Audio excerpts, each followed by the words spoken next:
Let's play Rerun real quick.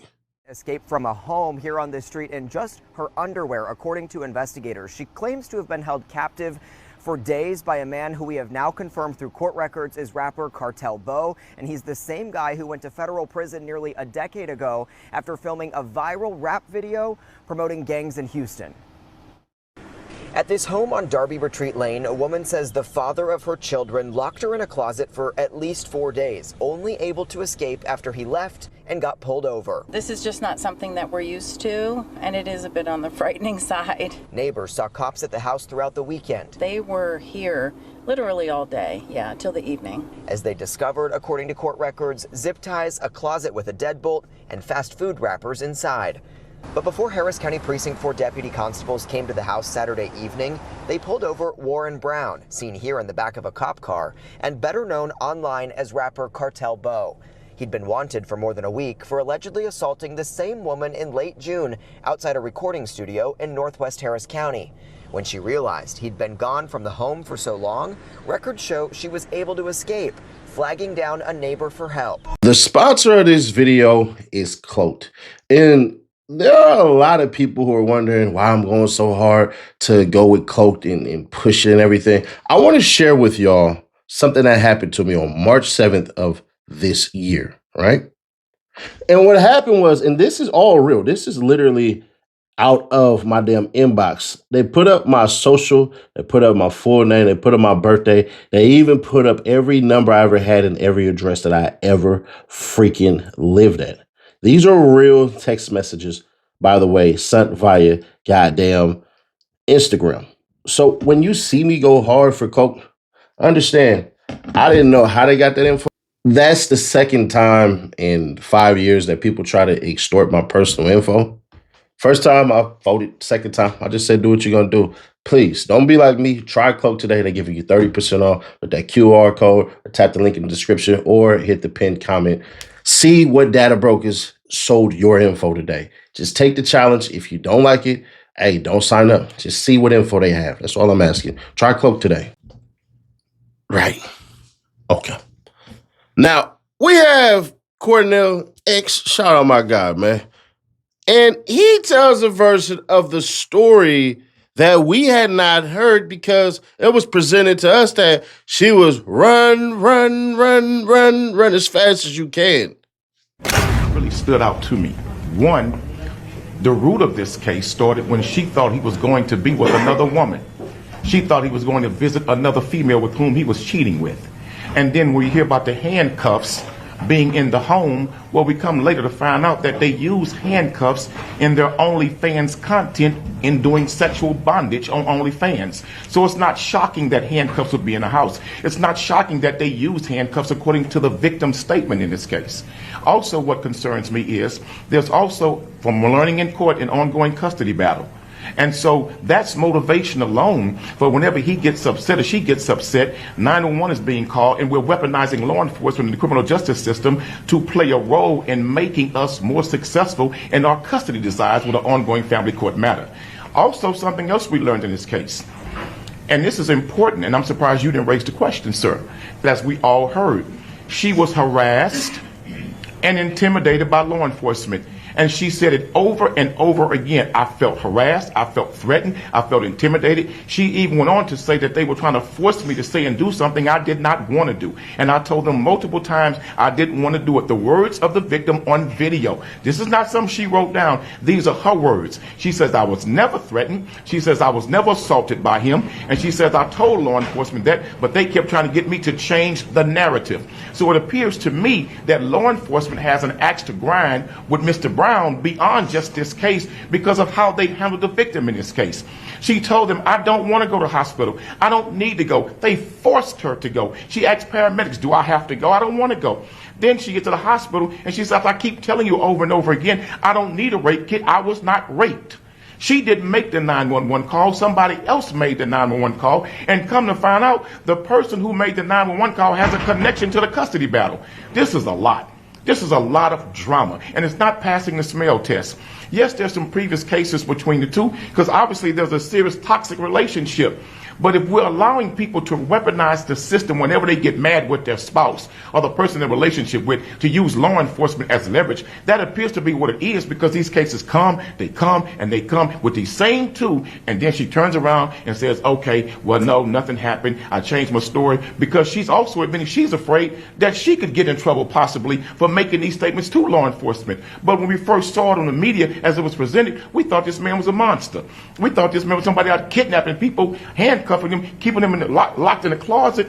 But no, she's admitting drugs were being used. She's admitting alcohol was being consumed of her own free will. There's a lot to this case that needs to come out. But I'm surprised that the prosecutors in this case rushed to come with these kind of charges. This is despicable. They should be a lot more professional than that and more meticulous in cases than this.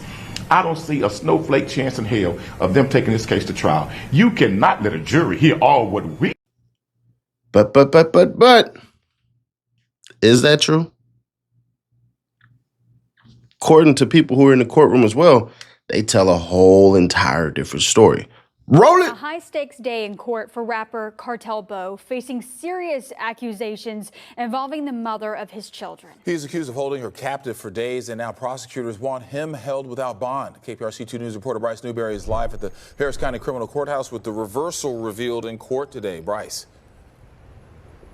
Yeah, Keith and Corley, this woman initially claimed to have been locked in a closet for days, but now she has provided statements to rapper Cartel Bo's defense team, taking it all back, which prosecutors say she may have done under pressure just before today's hearing. This disturbing photo showed in court Monday captured bruises covering the legs of the woman allegedly held captive by rapper Cartel Bo, also known as Warren Brown. Both sides offered very different explanations for the bruises. Prosecutors say they came from beatings, but the defense says they were caused by rough sex and her work as a dancer. The allegations are very salacious, but allegations are just that. Brown is accused of kidnapping the mother of his children, holding her in a closet of this home on Darby Retreat Lane for several days in July, before Precinct 4 investigators say she escaped the home in only her underwear and handcuffs.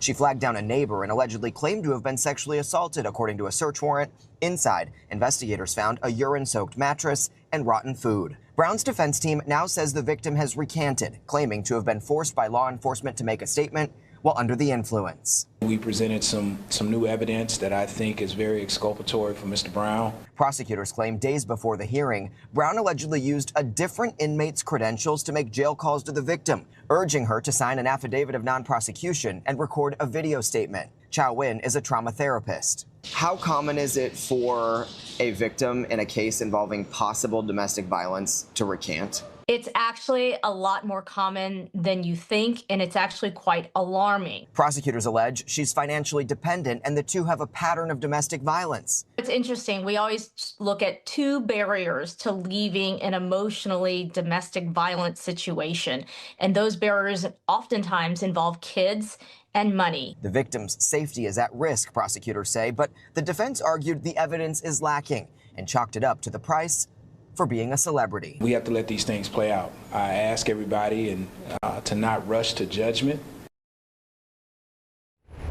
So the defense, of course, wants a bond set in this case, pointing right at the victim, now saying the allegations didn't happen. But prosecutors urged Judge Kelly Johnson to deny bond. They say that if Brown is released, the only question then becomes what happens to this victim next. We'll let you know what the judge decides. For now, we're live downtown. I'm Bryce Newberry, KPRC 2 News. What the hell? What the hell? If it's true and he did that, shawty, bury him. F all that. But I remember Cartel Bo getting online and basically saying, man, I might have to tell him my baby mama sent her to jail and all this shit and everything and blah, blah, blah. Y'all got it. I don't know. If he really did all this shit, peace to the gulag you go. But if he didn't, right? If this is some weird ass sick fantasy shit, because her legs look crazy. I don't know what the hell that's about. And the story that was told was she was running away. Bruh, that don't sound right. I don't give a shit. That don't sound right. But I don't know. Because Cornell say on camera, she like, I didn't call for this shit. I don't want none of this shit. Y'all forced this on me. Y'all forcing this on me and all of this stuff. So they're treating it like she's not mentally all the way there. And then the state does have, and the county does have a responsibility to their citizens for the most part when a mental episode is going on. Florida got it probably the worst. I ain't gonna lie. I thought California had some shit. Florida got it on a whole nother level. But I don't know here, man. If he did this shit, peace, get the hell up out of here. But there's some freaky deaky shit going on. I'm not here to judge. Y'all will hear me say this shit over and over and over and over and over and over and over and over and over and over again. If it's some freaky deaky shit going on, you know what I'm saying? We all got our shit. You know what I'm saying? This how you know a woman done slept with Sadie Nash. If she say, I put my hands on his neck, because, you know, I ain't really got too much of a neck anyways. I put my hands on his neck and rode that shit. That's when you know she telling the truth. Anything else outside of that, nah, I'm sorry. So if you hear a rumor Sadie Nash is getting smacked in the face or whatever the hell y'all into, my shit's simple. Choke me out. That's my shit. But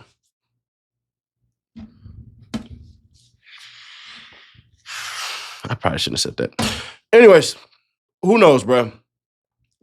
If he did this shit, peace. If he didn't, and it's just the police messing with him, I know Houston is home. I know you got your businesses. You done help Mr. Tenderism out, and you got your box truck shit and all this stuff and everything. At a certain point in time, you do have to weigh the options of leaving.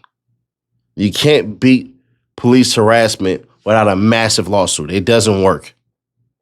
So figure this shit out. Your baby mama, it's clear y'all still rock with each other. It's clear you still got some love for her because she got a couple of your kids, cuz. That shit right there, that's why I don't put too much weight on too much shit. When I see y'all hate each other and y'all got multiple kids, I can't really believe her. And then she said he be doing, you know, certain activities and all this shit. And I'm just like, if that's the case, why are you messing with him? Ladies, if y'all put these accusations on the men y'all mess with, why do y'all still mess with them? I'm just curious. It's clearly just an attack on his character. It's clearly an attack on him because y'all claim y'all don't like this shit, but y'all speak about it. So if you don't speak glowingly about certain things that y'all do in the bed or who they mess with and all this shit, so be it. But I do think it was on some slick cheating shit because I watched the interview and I'm like, man, you sound kind of bitter a little bit. You sound like you might have went through that phone, and y'all do this shit because everything every man does these days is gay. I just found out if you are committed to a woman and marry her and go to work and come back home, you're gay. I had zero idea. I don't know. These days, you're going to have to sew your booty hole up and cut your wee-wee off and shut your goddamn mouth up and cut your hands off. So that way, that's the only way today's society. No man. I don't even know that word. They might say that's gay too, because why are you doing so much shit to prove that? Whatever the hell. But subscribe, turn on the bell to notify, share to keep your people aware. I'm about to drop a crazy story. I really didn't want to, but kind of can't. Click right here for the next video or click right here for the playlist, and I will catch you on the next one. Y'all come on back now, you hear?